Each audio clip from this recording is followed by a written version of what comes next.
How's it going, people? Welcome back to the channel and welcome back to another supporters club. I told you I'm delivering this once a week, every week during the World Cup, and the World Cup is coming to an end. The final is in place this Sunday, France versus Argentina, and obviously the third place playoff, Croatia against Morocco on Saturday. But we're here to talk about Arsenal. January transfer windows around the corner.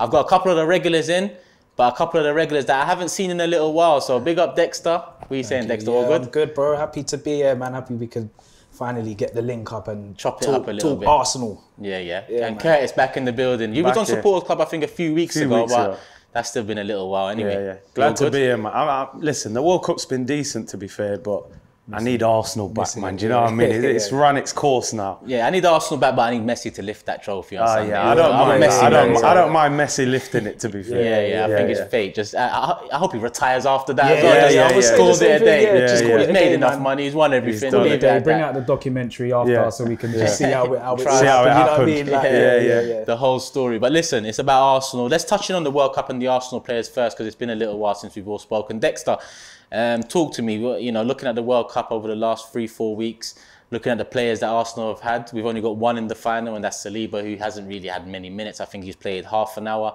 in that final group game for France, coming off the bench. Saka's had a great tournament.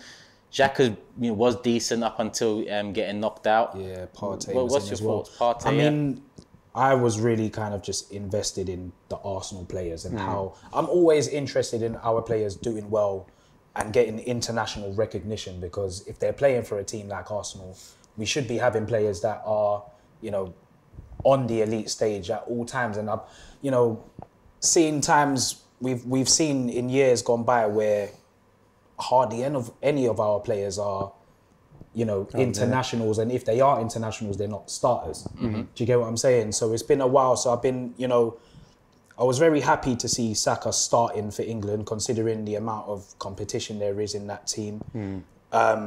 Martinelli got a couple minutes, and when he did get on, he impressed. He played well. I'm surprised he wasn't brought on instead of Rodrigo in that last game. Yeah, exactly. Politics, man. Real Madrid. Yeah, politics, man. We know how good he is, and there's a part of me that just wants our players to prove, especially the younger ones, just prove how good they are on the world stage. So for that reason, I've been invested in our players, but at the same time, we've seen what's happened to Jesus. As soon as the final whistle blew in that England game, I was like, get him on the plane home. Yeah. Get Saka on the plane home. Get all of our players back. As soon as I saw what happened to Jesus, I didn't even want to see Martinelli playing. Again, I didn't even want to see him playing, man. Like, we're all right with Saliba because France have got so much depth that Saliba doesn't really need to come on and play. But with what's happened to I had a feeling that something it's like just our luck. Like, just he played one so game. Arsenal. It's so one Arsenal. start. One start, and then that happened. So I was so gutted. But I just bring them home now. Get them ready for Arsenal. We got a big run. From Boxing Day onwards. Boxing Day to May. That's the most important thing now. Hopefully the players are kind of over the disappointment of their countries not progressing. There was a part of me that also is kind of happy that Saliba's not playing that much, because I feel like he can get into this France team if something happens, and I felt like it just makes negotiations even harder. Do you get what I'm saying? I agree. With my Arsenal hat on, I kind of just want him to just be on the periphery of it all a little bit, just so he's not. I mean, he's likely to come back a World Cup winner, depending on what happens in that game. But I'm kind of happy for him to be on the sidelines a little bit, just so he doesn't get as much attention, On that note, Curtis, you just said you agree. We talked about Saka as well, and Martinelli, who had very good moments. Saka especially, probably in my opinion, the standout for England. I know Bellingham is definitely up there, but in my opinion, Saka was the standout player for England. How does that affect our contract negotiations? Because it's not only Saliba that we have to tie up; it's Martinelli and Saka as well. And Saka's come on leaps and bounds in this tournament. With him, it's like, every step up he takes, he smashes it. It's easy for him. Yeah, takes it in his stride, don't he? I think with Saka and Martinelli, I've always felt a little bit more like the contract's going to happen. Yeah, I feel like I heard Martinelli's interview. He was like, just give me the pen, I'll sign it. Saka, there's rumours that the deal's pretty much done already. With Saliba, I've always been a little bit uncomfortable because I'm like, the way he was treated at the start, would he hold feelings with that if a Madrid or a PSG came knocking? I think that makes a great point there. I think keep Saliba out of the limelight. If France were in the final and he'd played every game, every club in Europe would be going, what? This guy's got 18 months left. We'll take him. And they are already in a... they already kind of are, but a good World Cup would have made it even bigger. In terms of the World Cup, for me, the second Jesus' injury happened, I kind of switched off from the World Cup. I was like, I'm done. Because me, I'm club over country. I'm not even going to, you know what I mean? I'm Arsenal. And the second 3 months as well, I was like, that's one of the players we couldn't afford to get injured. Do you know what I mean? We just don't have an adequate replacement for him. And you look at the market now, it's a difficult market to go and get a striker. So, like you said, it's typical Arsenal. Didn't start, plays the last game that's pretty meaningless, and he's out for 3 months, and you're like, come on, man. And then it's a hammer blow, man. Yeah, it's a hammer blow. But obviously we're going to talk about it moving forward, but the club have to deal with it. They've got to find a solution. Yeah, they do. I mean, listen, Jesus, big injury. Like you said, one of the, in my opinion, 2 players we couldn't afford a big injury to, and that was him and Thomas Partey. Thomas Partey returns, you know, safe and sound, it seems. He started a friendly the other day against AC Milan. But I want to mention first Granit Xhaka, and in turn the rest of the players that have kind of followed his lead. I mean, Xhaka, as soon as the World Cup was over, he had an interview, or he spoke to one of the outlets, and he mentioned, you know, there ain't no breaks for me. I'm going straight to link up with Arsenal. I've got something big to achieve. And then since that, you've heard Tomiyasu do the same. We see Ben White back in. I think Saka flew over to Dubai yesterday, so not much breaks in between. How important is that mentality in terms of when I look at breaks and when I look at previous World Cups and Euros in the summer under Wenger, we'll tend to rest players into the season. And I'd look left, right and centre, and Man City are starting the same players that started in the same World Cup. Or Liverpool are starting the same players. That it's Arsenal that tend to be like, oh, you know, take a little time. And this time it seems maybe through Arteta, but they're taking the lead on their own. And how important is that, Curtis? We'll ask first. I think that's massive. And for me, look, this is mid-season. These players would have been playing every week for Arsenal. Maybe even more football if you had cup competitions in and travelling in Europe.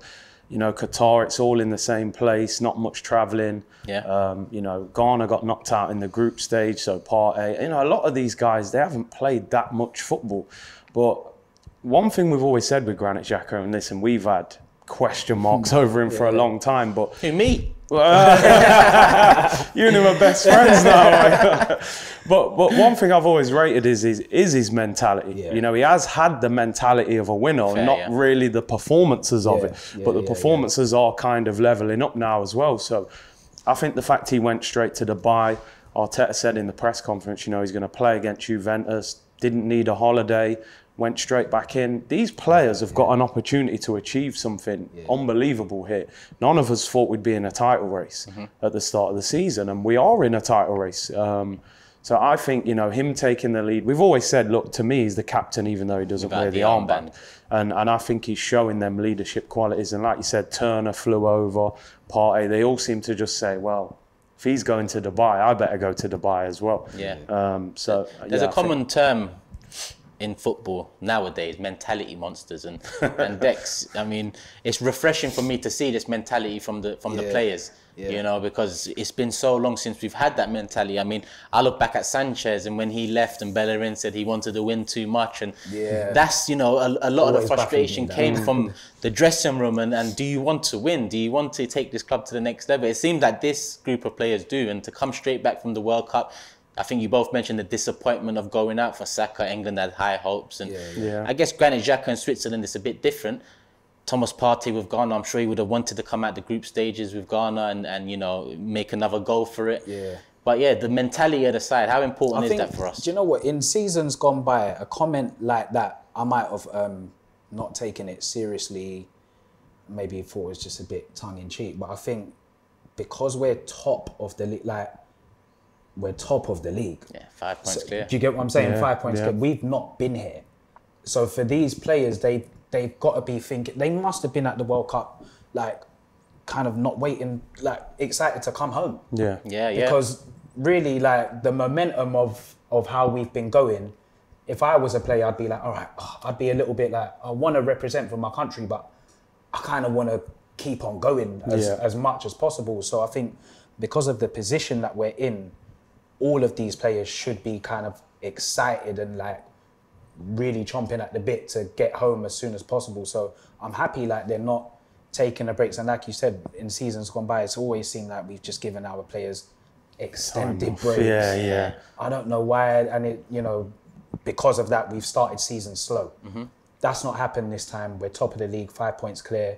And all of the players should know that if we really put our heads down and really, really work hard, we've got something that is like massive to achieve. So I think the mentality naturally has to shift because of where we are. Maybe if we're fifth and kind of 5 points off fourth, they might not be like that. But you know, we're in pole position, we're being chased. And the first two games are so important for me because after those two games, you know, we face third in the league in Newcastle, we face Tottenham, we face Man United. So it's so important to hit the ground running because that momentum you talked about was kind of was halted, not kind of, it was halted because of the World Cup. Now, I guess once the World Cup's done and dusted, once that final's out the way, once it's Monday after the final, everyone's looking at that first fixture back, the Boxing Day.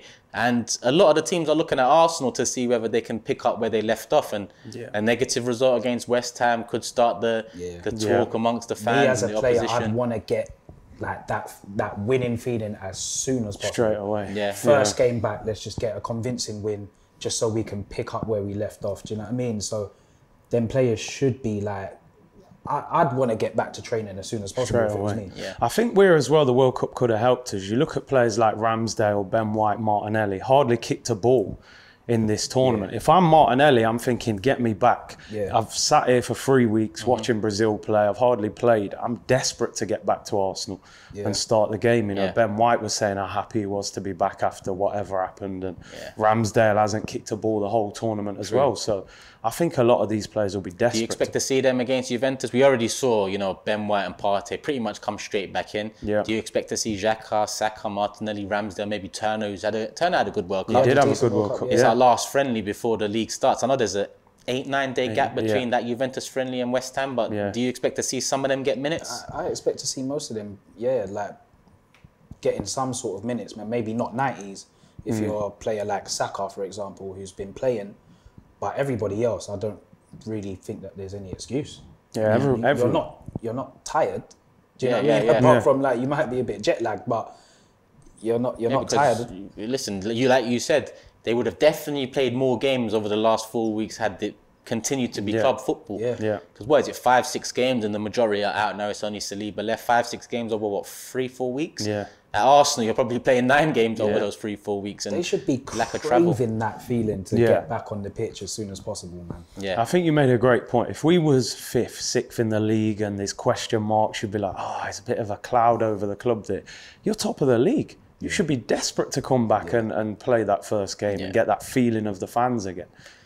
Listen, them 2 games, once we get them out of the way, West Ham, Brighton, very important. But then the January transfer window opens. And this is what this supporters club is about. I wanted to get your general feelings about the World Cup, the players coming back and whatnot first. But we already mentioned Gabriel Jesus' injury. 3, maybe 4 months out. Pretty much forget about him for this season. We'll have to see where we are once he returns. When he really returns, he'll have to pick up match fitness and get back to the, you know, groove of things again. Hopefully he does hit the ground running. Hopefully we are still first, second, third, in and around maybe a title conversation. But we have to forget about him. January, Mudryk over the last 4 to 6 weeks has pretty much opened his arms and said, come and get me through an interview. He's in Dubai. I've heard that. Dubai now, Well, Shakhtar's CEO is here. And I know a lot of people in the comments the other day, because me and James on a live, the comments the other day were saying, oh, Shakhtar's CEO's in London, but Arsenal are over in Dubai. But that's over now. And they had to come back for the game at the Emirates this Saturday. So as much as, you know, Shakhtar CEO is in London, someone like Richard Garlick could be in London. I'm sure he didn't travel over. I'm sure they would have come over the day after the AC Milan game. So between Mudryk being in Dubai, Shakhtar CEO arriving in London, let's talk about Mudryk first. I mean, before the Jesus news, Mudryk was very closely linked. Open arms, come and get me. I want to, I want to come Arsenal, basically. With the Jesus injury, does that change things, or do you think we should still stick to the plan and maybe, add something to the side of it, depending on FFP, financial, restrictions and whatnot? So first and foremost, Mudryk. Yeah. Do we still go and plan ahead for Mudryk? David Ornstein's pretty much confirmed that he is our target. Yeah. And he's one of the more reputable sources on Twitter and the online world. Do we stick to plan? I think they've got to go with what they were going for, but still be open-minded to other things as well, 100%. Because I think we needed a winger anyway. Pepe left in the summer, nobody came in. We needed a fourth winger. Smith Rowe's been injured all season. Yeah. I think they should be looking for a striker as well and a centre midfielder. Now, my worry is with FFP and stuff like that, are they going to buy 3 players in a January transfer window? It's probably unlikely. So I think they've got 2 options. You either sign a striker to directly replace him, or you sign a winger with then the possibility of maybe Martinelli can go central. Obviously, they've got Eddie. I don't just want to, dismiss him. But I think Mudryk is there to be done. I think I said, and we're always going to mention the name, but Kroenke, for me, I think this is his make or break transfer window. If he doesn't go for it in this window with his top of the league, Edu signed a new deal, Arteta a new deal. For me, I don't think he has any ambition of winning the title. I think he's just here to make money. He wants top 4. He'll collect and that's it. If he goes for it and I see 2 or 3 players come in, big players, then I say, okay, fair enough. Maybe he is changing from the guy that we've spoken about over the years. But if we have a January like last January, where, let's be honest, that probably cost us being in the Champions League. I agree. Yeah. If we go for the title and don't win it because Man City are too good, I think we can all hold our hands up and say that's fair enough. You went for it, we didn't expect it, but we finished second or we finished third and top 4 was the target. If we sit here and get linked with players like Vlahovic last year and we don't get them in, then I think I'll be a bit like, you're not really serious about winning the league. So I think January is a big opportunity for Arsenal. We are down about Jesus, but there are solutions out there. And I feel like if Man City lost Haaland, they would probably sign someone. Yeah. There's not no if or will try. They would get someone in, even if you've got to pay a little bit more just to make sure your team is secure. So it's about raising the standards. Yeah, it's not just us fans that need to raise the standards. It's not just the players. It's also the ownership of the club. Dexter, you said you agree with pretty much all Curtis was saying. Yeah, I agree with everything that you're saying. I think this reminds me of when Wenger used to say, if we are going to bring in a player, he needs to be world the right class. Yeah. And I do think that we're actually at that point. Stage, where because he used to just say that. Yeah.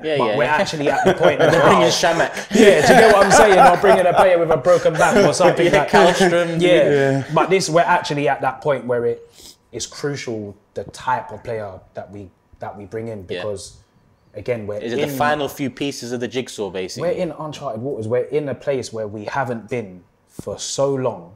A lot of fans might not even remember what it's like. Yeah. I remember what it was like. Do you get what I'm saying? So we're at a point now where we do need to bring in the right type of player. Yeah. And I remember saying it to you in my last fan cam that I remember, last season Liverpool signing Diaz. Yeah. A player that just, even if he doesn't know the league, he just came in and hit the ground running. Do you get what I'm saying? We definitely need a player. I'm not saying don't sign anybody, but I'm saying we've got to get it right. And we've seen, like Man City's recruitment. Yes, they spend a lot of money, but 9 times out of 10, they get it right. They get it right. Do you get what I'm saying? Yeah. Liverpool, 9 times out of 10 in the last 5-6 years, they've got it right. We need to kind of join that club of signing the right type of player. I'm open to Mudryk, but we're banking here because we've not seen not seen anything. Yeah. So we're kind of hoping and praying that he has the impact of maybe like a Diaz or a Kulusevski. Kulusevski. Do you get what I'm trying to say? So for me, we needed a wide player. The thing is, I think Jesus has got 5 goals. Yeah. So it's Odegaard's our top scorer in the league. We're not. it's not like we're missing goals, but it's everything else that he does. Yeah. So if we're going to bring in another player, are we going to bring in a player that might score 5 goals, or do we want to get a player that's going to bag 10, 15 towards the end of the season? What type of striker are we going to bring in? Are we going to bring in a guy that we kind of want to be the main guy? Because if we're doing that, then we've got to spend even more money. Do you get what I'm saying? So if we're entertaining replacements for Jesus, sorry to cut you off, but if we're entertaining replacements for Jesus, and by we, I mean the Kroenkes and the ownership and whatnot, would you go for as much like-to-like as possible, or would you go for a different type of striker that when Jesus comes back, we have an option of a target man or something like that? Reason I ask is because we've also been linked with João Felix over the last week or so.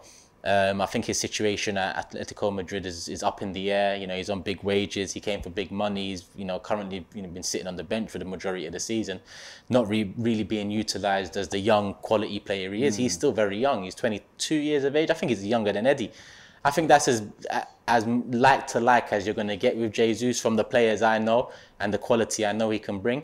But would you go for like then, and then when Jesus comes back, you have another option like him? Or I'm so 50-50. I'm so 50-50 on, do we go Mudryk? Do we go Felix?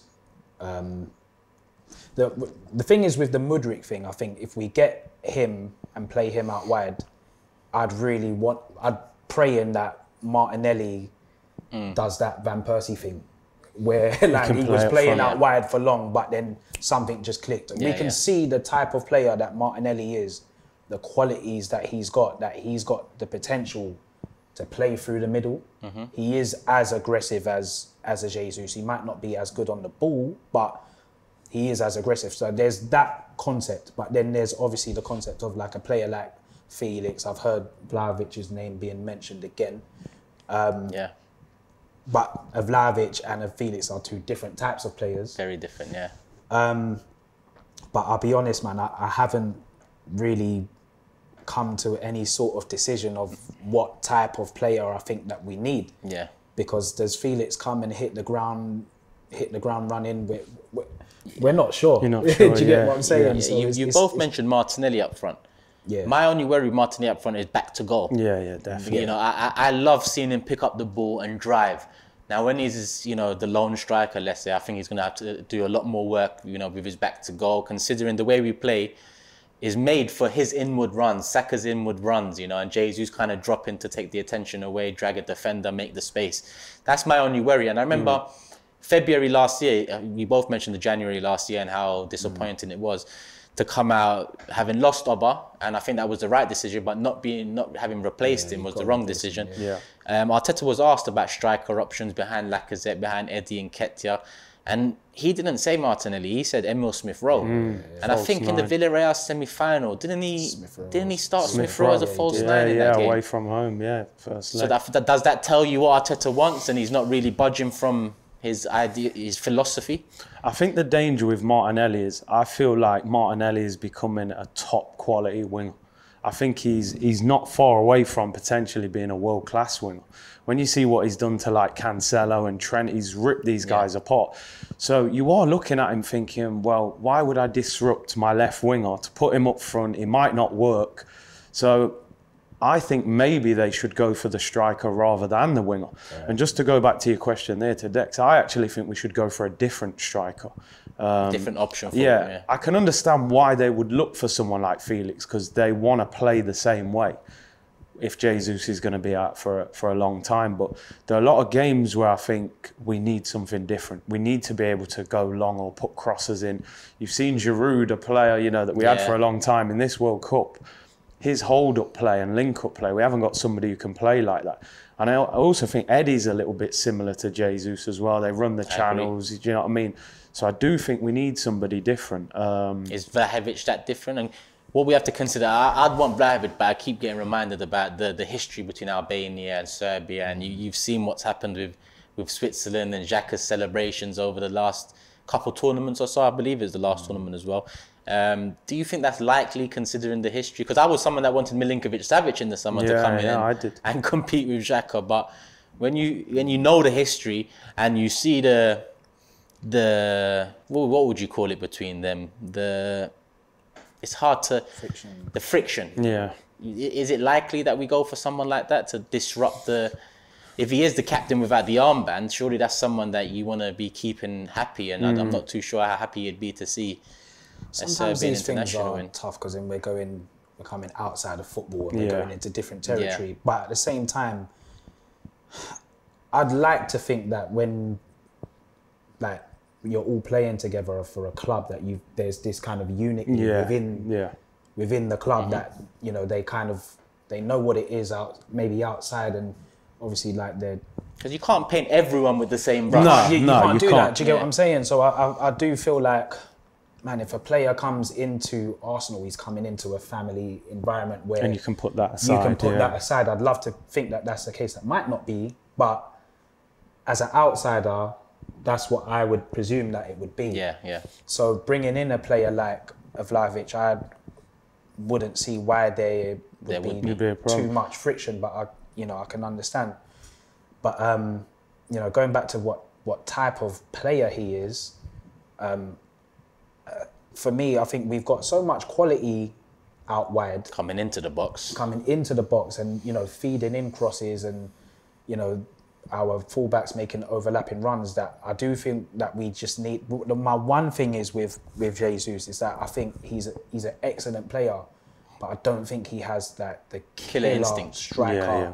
That's kind of why Richarlison gets picked ahead of him for Brazil. Yeah. Of a real number 9 that is just like, I'll do anything to get there. Like, he's got a different type of mentality, but it's not like, sometimes I look at him and I'm just like, and if he was like a killer. Yeah, he'd be world class. Do you get what I'm trying to say? He doesn't look desperate to score. For me, he looks like he can come off the pitch happy with not scoring if he's played well. Yeah. And I think the top strikers, they have to try and score. But you know, if you play a game and you don't score, if you win 4-0, you're still kind of you're happy, but you're like... I've always said it. As a striker, I'd rather play average and score than have a great game and not score. Because I feel like I haven't done my job if I don't score. That's not saying nothing about Jesus, because he brings so much. He does. Yeah. He brings so much. He can grab the game by the scruff of the neck, whereas maybe an out-and-out 9 is just someone that can put it in the back of the net, not necessarily. Eddie has got more of like a killer instinct, the striker's mentality. He's desperate for a goal, Eddie, isn't he? Do you get what I'm saying? Because he doesn't have as much things in his game. So like for him, I feel like he's, you know, a real kind of poacher. So I think if we brought in like a Vlahovic over a Felix, I'd rather see that type of player that's just like, I need to bag today. I think personally that Arteta will go for the Felix, because I think he wants his striker to play a certain way. I think that's why Aubameyang didn't work in the end. He wanted Lacazette to do something similar to Jesus, probably didn't have the energy level. The legs, The legs had gone. Where Jesus is perfect at it, and I think Felix can do that same role. Yeah. And I think he likes the striker dropping deep, linking up play, working hard. So I think he'll go for somebody possibly like a Felix if he doesn't get the winger. But am I right in saying that you two, if you had the choice out of Vlahovic and Felix, you'd lean more towards Vlahovic then? That kind of striker, whether it's him, but I would like somebody with physical presence up there. Any sour taste off of last January? Because I'm not for me, because I don't even think we went in for him. I just think that was all media frenzy. Because if we had 70 million and we made an offer so early, because that was the rumours, that we was waiting to hear back. And then we watched Bruno Guimaraes go to Newcastle. We needed a midfielder then as well. Yeah. It's like, it just doesn't sound realistic to me that we actually went in for him. I just feel like we was used as a pawn to kind of get him a bigger contract, get him the move to Juventus for higher money. He even came out towards the end of last season and said, I didn't know about no Arsenal. Yeah. See, for me, with that question, there's my fan perspective and then like my ego. My ego is kind of like, stay there and look rock. Who's laughing now. Yeah. And like, but that's me. But as a fan, come on, like, you'd want the quality. We're shameless, innit? Like, we don't like him, but if he comes here and wins the league, we'll love the guy. And you've also got to look at it. Arsenal might have used him to play us. They could have been like, listen, you know, we're trying to sign this Vlahovic, 70 million, throw it out to Ornstein, put the reports out, we're all in a frenzy. Yeah. They go, yeah, we tried. And then at the end of the window, he's going, I didn't even know about no offer. So you don't know where the truth is really. But that little ego in me is like, you know I mean? Yeah, you lot are in a mess now. You want to come and play for us now. But, you know, it's business, isn't it? It's football. And I think it was you that mentioned the need for a midfield reinforcement. We all know we need a midfielder to kind of back up Thomas Partey, back up Granit Xhaka even. But I was talking to James the other day, and we're probably, we are actually lighter now in the striker position, having only Eddie there than we are with Partey, considering El Nene's back. Now, I know the drop-off in quality from Partey to El Nene is massive. They're completely different in the roles they do in that position. You know, El Nene can do what Partey does in terms of cleaning up, but he can't in terms of breaking the lines and kind of aiding the attack and the transition. So if I was to ask you, and I'm going to round it up with this question, Mudryk, Felix, Danilo, Tielemans. If you can sign 2 players out of those 4, 2 players out of those 4, so Felix, Mudryk, Danilo, Tielemans. The reason I use these names is because they're the names we have been strongly linked with over the last couple of weeks. Who would you guys lean towards? Because I think we'll get in 1 person in January. A lot of people are predicting 2. I doubt we get more than 2. So out of them 4, which cover different, Danilo would cover, I guess, Partey's position. Tielemans would cover Xhaka's position. Felix, Jesus and Mudryk, you know, a forward position. I know Tielemans is available on a free in the summer, as is Zaha. So that's my guy, Zaha. Come on, we all love Zaha. But is how much is Tielemans going to cost in January compared to Danilo? I'd say if he's got 5 months left, I'd say Tielemans 15 mil. You should be able to get him for. 15 and mil. Danilo's what, 20 odd mil? 20 odd mil. 20 to 25, I'd say. 20, let's say. It's a tough one, man, because. But take the money out of it. Okay. So let's just say we can afford to get 2 of those players. Danilo, Tielemans, Mudryk, Felix. Who are you guys leaning more towards this? Because we have priorities, but we're not going to be able to cover them all in 1 January window.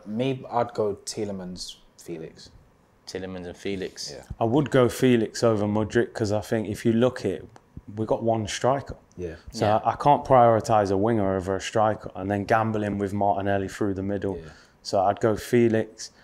Midfield's difficult because I'm not actually the biggest fan of Tielemans. And he's had a terrible World Cup as well.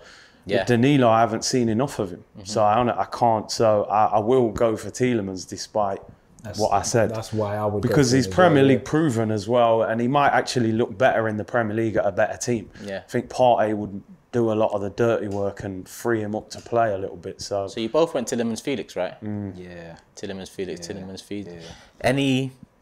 There's a part of me that also thinks that I'm pretty sure we will get Champions League, but I do think that we go big on a midfielder once we get it in the summer. Yeah. So I'm kind of wary of the level of midfielder that we bring in in January, because I wouldn't want that to sacrifice us. Like I'm pretty sure that I've heard you say it. I just want to see us even just bid. Yeah, just I've said it many.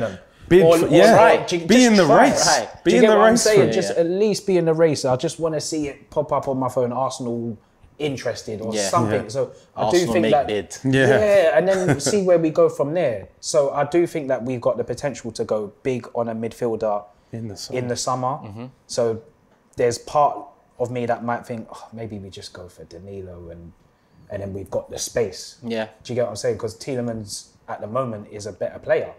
And he is Prem proven, so you know he could come in and potentially slot into our starting 11 if things go well for him.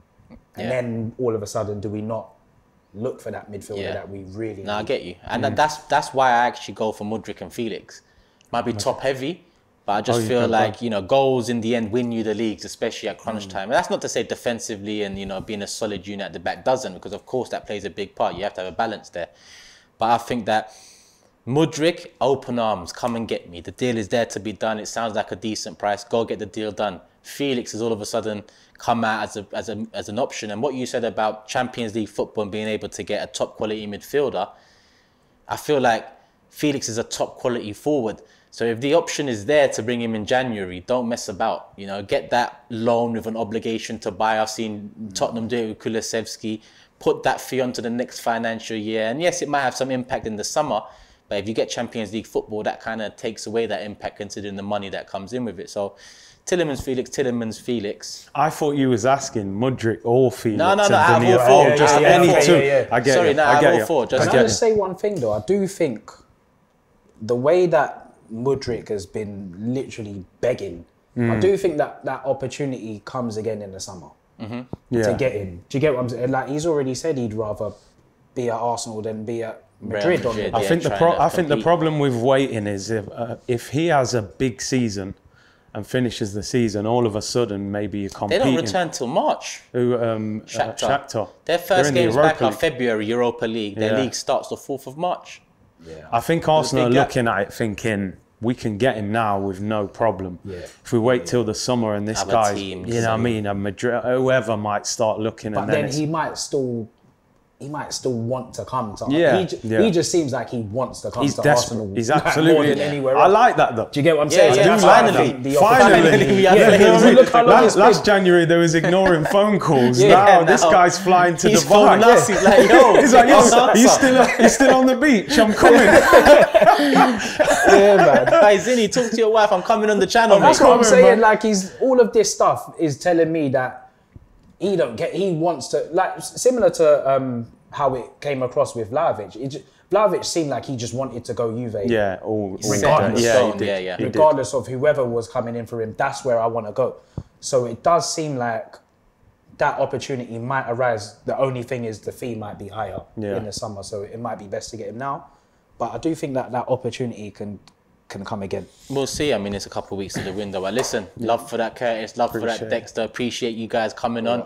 People, let us know in the comment section below who you would go for. Felix, Mudryk, Tielemans or Danilo. Pick 2 out of the 4. I've used those names because those are the names we've been linked to. Really and truly, it's about the positions more so than it is about the names that I'm saying. But let us know in the comment section below. Make sure you follow up Curtis as well, Curtis Shaw TV. Dex, socials? Instagram, D Herks. You can find me there. And you can find me on YouTube as well. What's your YouTube channel? D Herks as well. D Herks as well. Come on, people. Make sure you subscribe and follow up the man. Then make sure you hit the like button. And love for the love as always. We'll be back again soon. Peace. Shop for AFTV merch at shop.aftv.co.uk. Subscribe to us on YouTube. Follow us on Instagram, Facebook, Twitter, TikTok, Snapchat and Twitch. We've got content for every platform, so check it out.